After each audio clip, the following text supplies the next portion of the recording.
안녕하세요. 네, 반갑습니다. 자, 로스쿨 기본 강의라고 해가지고요. 이제 거의 스텝 바이 스텝으로 따진다면은 이제 최초의 단계에 해당되는 이제 강의라고 학원에서 이제 그런 취지로 개설을 했습니다. 행정법을 맡게 된 이제 류준세라고 하고요.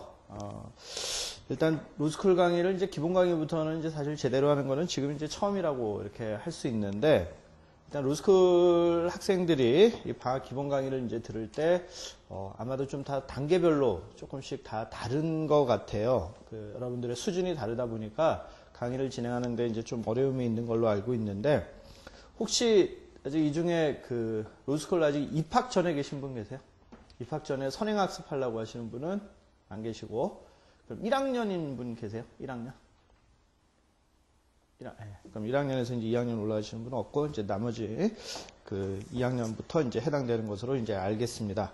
그럼 이제 혹시 여러분 중에서 행정법을 처음 하시는 분 계세요? 행정법을 처음 하시진 않죠. 학교에서 되게 이제 수업을 한 6학점 정도는 듣는 걸로 이제 알고 있는데, 6학점은 필수죠. 그죠? 아니에요? 아닌가요? 3학점이 필수고요. 그리고 나머지는 이제 선택입니까? 학교마다 뭐 그럼 조금씩 이제 다르고 할 텐데, 자, 그러다 보니까 이제 한 2학년 때까지는 거의 행정법이나 이제 공법을 접할 기회가 이제 그렇게 많지 않고, 근데 이제 막상 3학년쯤 돼가지고 나중에 변호사 시험 보려고 그러면은 행정법에다가 또 상당한 또 투자는 해야 되고, 그래야 또 점수를 획득은 하고, 그런데 이제 2학년 때까지 민사법에 치여가지고 공부를 잘 못하고 하다 보니까 나중에 막상 공부를 하려고 그러면 이제 멘붕이 오고, 근데 문제는 보면은 어렵고 못 풀겠고, 변호사 시험 문제 나온 거 보면은 답답하고 이제 이런 느낌들이 이제 많은 걸로 들었어요. 근데 참 안타깝습니다. 제가 생각해도 뭐 문제가 있나요? 네. 제가 생각해도 로스쿨 과정 3년 동안, 사실은 변호사 시험 볼 때까지, 입학하고 시험 볼 때까지 3년도 안 되죠. 3년도 안 되는 시간에서 뭐 각종 수습한다고, 실무 수습한다고 하는 기간 빼고 나면은 뭐 한 2년 6개월 정도밖에 안 되는데, 그 기간 안에 사실을 기준으로 한다면은 법대 한 4년 다니면서 이렇게 어영부영 법학 과목 학교에서 수업 듣고, 그리고 1차를 공부하기 위해 가지고 또 몇 년을 갖다가 이제 빡시게, 최소한 한 2, 3년 정도 1차 공부를 위해서 빡시게 공부를 하고, 그리고 1차가 되고 나서 역시 또 2차를 위해 가지고 빠르면 1년, 또 뭐 늦으면 또 한 바퀴 더 굴러 가지고 한 2, 3년씩 공부를 하고, 그리고 연수원 가 가지고 2년 동안 빡시게 또 기록형에 관한 연습들을 한 다음에 이제 변호사가 돼서 나오는데, 그 모든 것들을 2년 6개월 안에다가 다 이제 하고 거기에 맞는 수준을 요구를 하는 거는 제가 보기에는 사실은 굉장히 기대 불가한 것을 기대하고 있는 것 같습니다. 그러니까 그런 점에서는 로스쿨 학생들이 굉장히 어렵게 공부를 하고 있는 것으로 알고는 있어요. 근데 뭐 어떡하겠습니까? 이제 시험 제도라는 게 있기 때문에 또 하기는 해야 되고, 그래서 일단 요번이 14회죠. 그러니까 14회 동안이면은 어쨌든 로스쿨에서 필요한 정도의 내용은 이제 소개를 할 수 있을 겁니다. 이제 사시 강의나 행시 강의에서는 이제 14회 정도면은 굉장히 시간이 부족해요. 근데 이제 로스쿨 강의에서는 그 정도면은 이제 충분히 할 수 있을 거라고 생각을 하고요. 그리고 이제 여러분들이, 제가 여기 교재 보면은 이제 워크북이라고 해가지고 이제 파란 책으로 이제 교재가 있지 않습니까? 교재가 있는데, 요게 한 500페이지 정도 됩니다. 500페이지 정도 되고, 원래 법문사에서 이제 출간을 하기로 했거든요. 출간을 하기로 했는데, 아직 강론 부분이 작업이 제대로 못 돼가지고, 이제 총론 부분은 거의 다 됐습니다. 제가 손을 봤고, 강론 부분은 아직 좀 손을 좀 덜 봐가지고, 사실은 이번 강의에 맞춰서 이렇게 출간이 되도록 노력을 했는데, 그러지 못했습니다. 그래갖고 아마 한 3월 정도에, 이제 3월 초까지는, 3월 초나 뭐 아무리 늦어도 3월 중순까지는 이제 나올 것 같은데, 일단 내용이 여기 총론은 여기서 거의 다르지 않습니다. 그리고 강론도 기본적인 포맷은 비슷하고 일부 내용만 이제 수정돼 가지고 강론에서 이제 나오게 될 거예요. 그렇게 알고 계시고, 그 다음에 요 워크북에 잠깐 소개를 하면요, 한 110번 정도 한번 가보시겠어요? 110번에 가면은 한 311페이지입니다. 311페이지. 뒤에 문 좀 꼭 좀 닫아주시고요. 자, 311페이지 보면 이제 취소송의 원고 적격해갖고 나와 있는데, 워크북의 특성은 제가 이제 강의 안내서에도 이제 소개를 해놨고요. 워크북 맨 앞에도 보면 목차 다음에 활용 방법에서 이제 나와 있기는 합니다. 근데 이제 세 가지예요, 크게는. 하나는 이제 어떤 기본 내용을 갖다가 단문제 형식으로 이제 쟁점에 별로 소개를 해놨고요.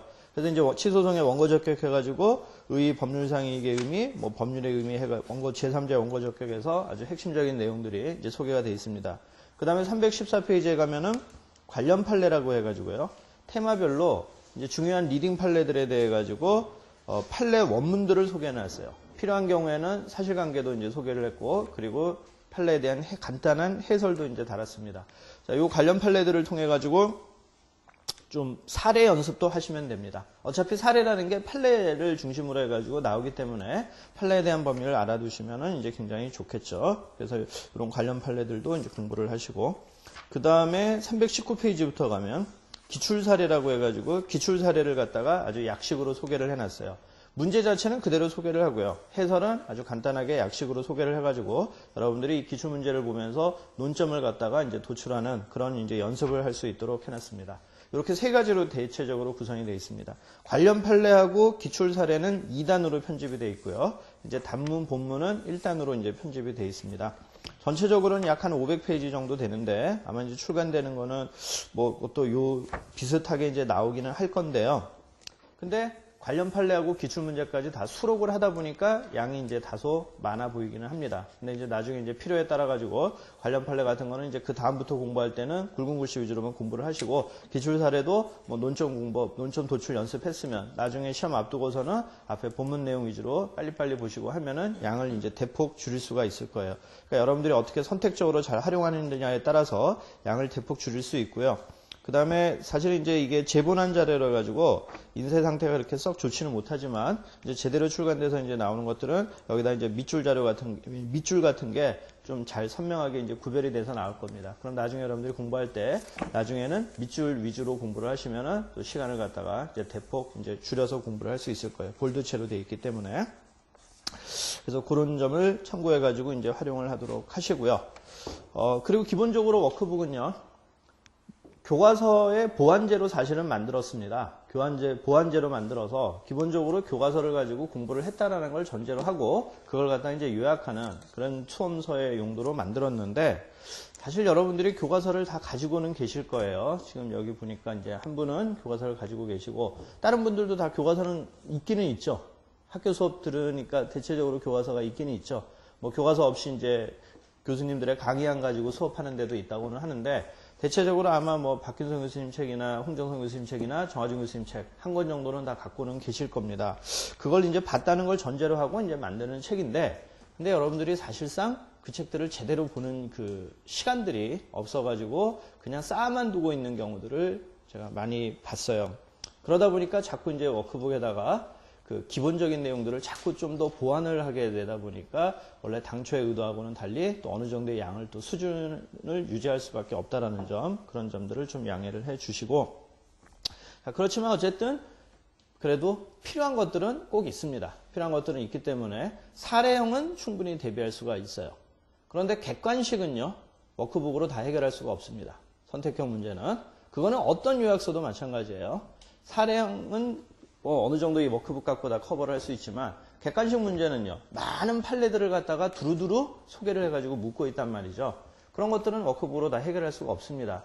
자, 예컨대 행정법에서 이제 가장 중요한 것 중에 하나, 쟁점 중에 하나가 어떠한 행정작용이 처분이냐 아니냐거든요. 그럼 처분인지 아닌지를 묻는 문제가 선택형 문제로 나왔어요. 워크북에 다 해결할 수 없어요. 그건 제 워크북뿐만 아니라 다른 어떤 강사들의 요약서도 마찬가지입니다. 그러니까 그런 것들은 여러분들이 가지고 있는 교과서를 통해 가지고 많은 판례들을 두루두루 접할 수밖에 없어요. 그래서 판례가 이럴 때는 처분으로 받고 이럴 때는 처분으로 보지 않았구나, 이런 거를 접할 수밖에 없습니다. 그래서 이 선택형을 대비하는 방법은 어쨌든 교과서를 통해서 많은 판례들을 갖다가 다시 접해보던가, 그런 방법이 하나가 있고요. 교과서를 따로 볼 시간이 없다. 그러면 객관식 문제들을 만나면서 문제를 풀면서 공부하는 방법밖에 없습니다. 그러니까 사실 이 객관식이라는 게 별로 어려운 것 같지 않고, 그런데 어떻게 보면은 객관식이 공부하는데 여러분에게 있어서 기본이 될 수는 있어요. 객관식 공부를 많이 하면서 판례들을 많이 알아두고 그 문제가 되는 사례들을 많이 접하다 보면은 오히려 그것이 나중에 주관식을 갖다가 그 사례형을 풀이하는 데 있어서도 기본적으로 도움이 될 수도 있습니다. 그리고 이제 저는 앞으로 이제 선택형 문제를 낼 때도 가능한 한 사례형으로 많이 이제 내려고도 하는데, 그런 사례형에 해당되는 선택형 문제를 통해 가지고 그래서 또 사례형 문제를 갖다가 대비를 할 수도 있으니까 그런 두 가지 방법이 있다고 생각하시면 돼요. 그러니까 교과서를 통해서 많은 판례를 접하는 거 하나, 아니면은 아예 객관식 문제를 많이 풀면서 문제를 풀면서 공부를 하는 방법 둘. 이 두 가지를 둘 중에 하나를 여러분이 이제 필요하신 대로 선택을 하시면 됩니다.